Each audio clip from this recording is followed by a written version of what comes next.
शादी के पहले सोचते थे लाड़ी आएगी, लाड़ी के बजाय वो भैंस की पाड़ी आई। लेटी रहती है, पड़ी रहती है, काम नहीं करती और सुनाती है ज्ञान की बातें कि मैं मायके में कुछ भी काम नहीं करती थी, मेरे पास भी कोई ऐसा साधक आ जाता है वो मुझको सुनाता है ज्ञान की बातें, बोलता मैं घर में कुछ भी नहीं करता था। तो मैंने कहा ऐसा क्यों सुनाते हो? बोले इसलिए सुनाता हूं तुम्हारे पास भी कुछ भी नहीं करूंगा।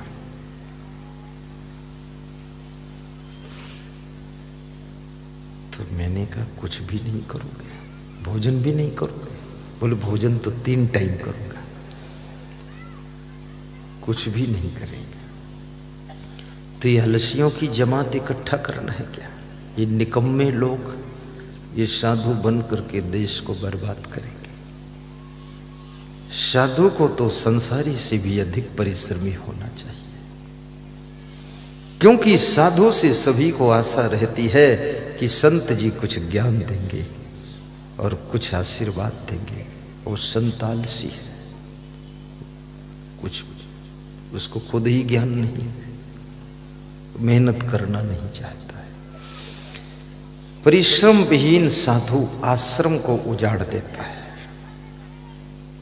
परिश्रम विहीन महिला अपने घर गृहस्थी को बर्बाद कर देती है। परिश्रम विहीन पुरुष अपने घर को कंगाल बना देता है। इसलिए smart work and hard work ये दोनों वर्क करना चाहिए, यानी बुद्धि से भी काम कीजिए और साथ साथ में शरीर से भी काम कीजिए। Hard work, smart work. गलती एक बार हो जाए तो उसे गलती कहते हैं, 2 बार हो जाए तो उसे भूल कहते हैं, बार बार गलती हो जाए तो उसे अपराध कहते हैं, और जिंदगी भर गलती होती रहे तो उसे पाप कहते हैं, और जो दूसरों को भी गलती में ढकेल दे उसे फिर महापाप कहते हैं। महापाप है।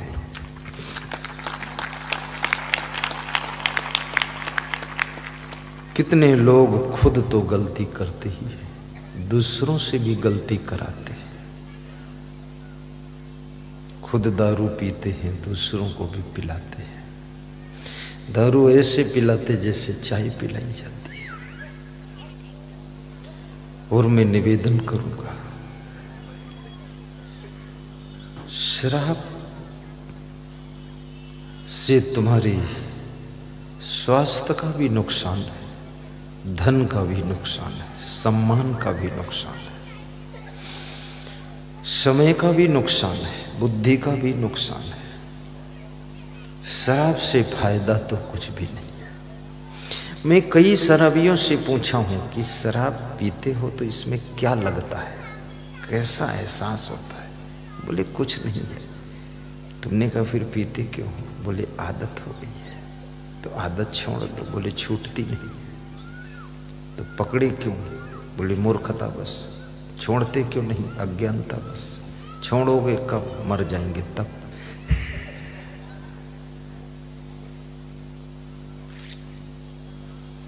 जिसके पास में किसी प्रकार की आदत नहीं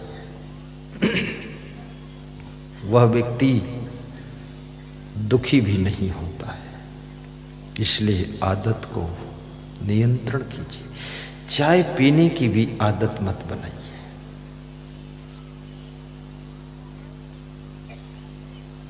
दूध पीने की भी आदत मत बनाइए। मैं अपनी बात करता हूं, मुझे किसी चीज की आदत नहीं, और कुछ चीजें तो मैं लेता ही नहीं। चाय है, काफी है, झंझट खत्म, फालतू का। न शरबत पीता, कोई चीज की आदत नहीं, बस ठीक है। मैं अपने संत से कहता हूं, अगर रोटी बनाना तो फिर दलिया मत बनाना, और दलिया बनाओ तो रोटी मत बनाओ। क्या फायदा, ज्यादा परेशान हो जाओ। सब दलिया में वही है, वही रोटी में। सारी आदतों को जीतो, और जिस दिन तुम आदतों को जीत लोगे उसी दिन तुम दिखने में तो लगोगे कि इंसान हो, लेकिन वास्तव में तुम इस धरती के सबसे बड़े महान व्यक्ति हो। तुम्हारे पास कोई दुख नहीं रहेगा।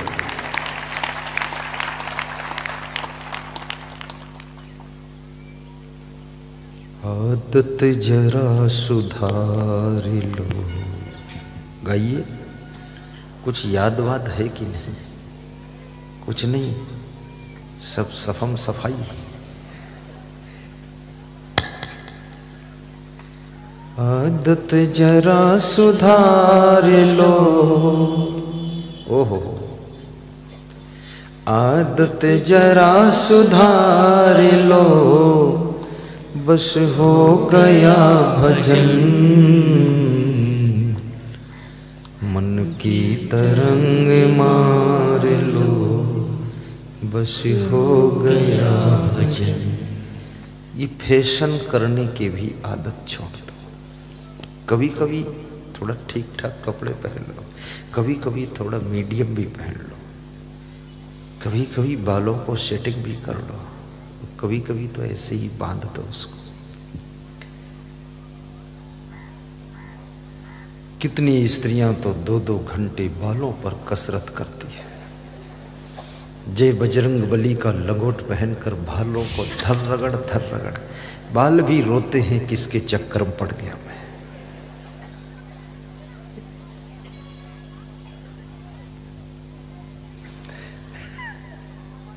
साहिब बंदगी साहिब, वाह वाह साहिब साहिब। आदत जरा सुधार। रोने की आदत भी छोड़िए।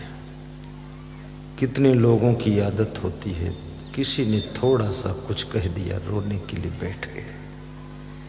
अब कहने वाला भी डर गया। अब इतना रोने लगे कि कहने वाला अपनी इज्जत बचाना चाहता कि ज्यादा रोएगा तो लोग हमें क्या कहेंगे, कि इतना क्यों इसको बोलते। रोने की आदत भी छोड़ो, ज्यादा सोने की आदत भी छोड़ो, ज्यादा खाने की आदत भी छोड़ो।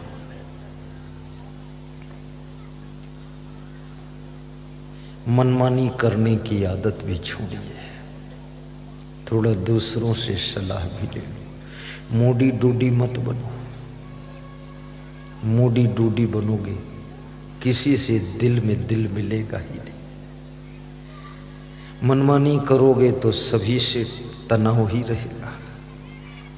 काम वही करना है, थोड़ा सलाह करके कर लो। कर्जा लेने की आदत भी छोड़ो, बहुत कर्जा मत लिया करो। विशेष जरूरत है तो कर्ज ले लो, लेकिन कर्ज को अदा करने का फर्ज भी पूरा करो।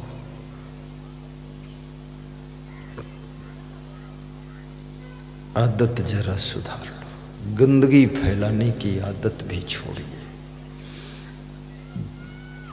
भारत देश में सब अच्छा है, परंतु यहां गंदगी बहुत है। अभी 2-5 साल में कुछ सफाई तो दिख रही है। पैसे का दुरुपयोग करने की आदत भी छोड़िए। कंजूसी की आदत भी छोड़िए। फिजूल खर्ची की भी आदत छोड़िए। अनावश्यक खर्च भी मत कीजिए। यदि आवश्यक है तो दिल खोल कर खर्च कीजिए। मंदिर के लिए खर्च करना है तो दिल खोल कर खर्च करो, लेकिन मदिरालय के लिए खर्च करना है तो मुट्ठी बंद कर लीजिए, बिल्कुल खर्च मत कीजिए। सत्संग के लिए खर्च करना है तो मुकेश कुशवाहा जैसे, माचलपुर के घनश्याम गुप्ता जैसे बन करके सत्संग के लिए दिल खोलकर खर्च करो। लेकिन अगर शराब के लिए खर्च करना है तो दोनों मुट्ठी बंद कर लीजिए। गलत चीज के लिए खर्च मत करो। पैसे कमाइए और पैसे बचाइए भी, और बचे हुए पैसे से अपने बच्चों को, अपनी धर्म पत्नी को अच्छे कपड़े पहनाइए, उनके लिए अच्छी कार लाइए। आजकल तो बड़ी सस्ती सस्ती कारें आ रही हैं, 50,000 की भी कार आती है। सेकेंड हैंड ले लो, डेंट पेंट करा दो। कोई पूछे कब लाए थे, कह दो बहुत दिन हो गए। बताओ ही मत पुरानी है नई है, क्योंकि शोरूम से निकलने के बाद 6 महीने बाद सब पुरानी ही हो जाती है। सेकेंड हैंड से भी काम चलाओ। अपनी वाइफ को कार में बिठा कर चलो।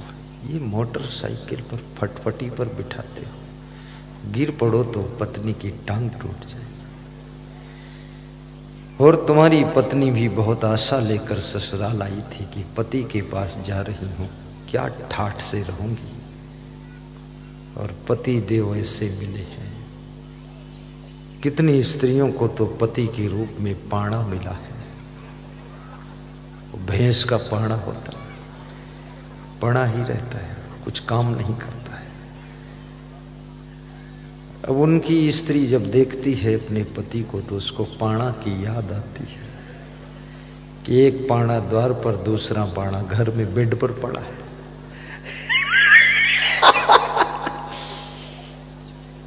पाणा मत बनो। वाह वाह, समझो बात। पड़े पड़े पड़े पड़े गरीबी आ जाती है। कर्म योगी बनो। धनवान व्यक्ति का सम्मान रिश्तेदारों में समाप्त हो जाता है। गुणवान व्यक्ति का आदर समाज में समाप्त हो जाता है। गुणहीन व्यक्ति का, यदि आदर पाना है तो गुणवान बनो, और रिश्तेदारों में छाप छोड़ना है तो थोड़ा धनवान भी बनो। तुम जब गरीब हो जाते हो तो रिश्तेदार तुम्हारे कार्यक्रम में शामिल नहीं होना चाहते। तुम निमंत्रण देने जाते हो फिर भी वो आते नहीं है। जब तुम संपन्न होते हो तुम्हारे रिश्तेदार इंतजार करते हैं कि उनके बेटे का विवाह है, हमारा भी न्योता आएगा, निमंत्रण आएगा, आस लगा कर बैठते हैं। इसलिए परिश्रम करना चाहिए।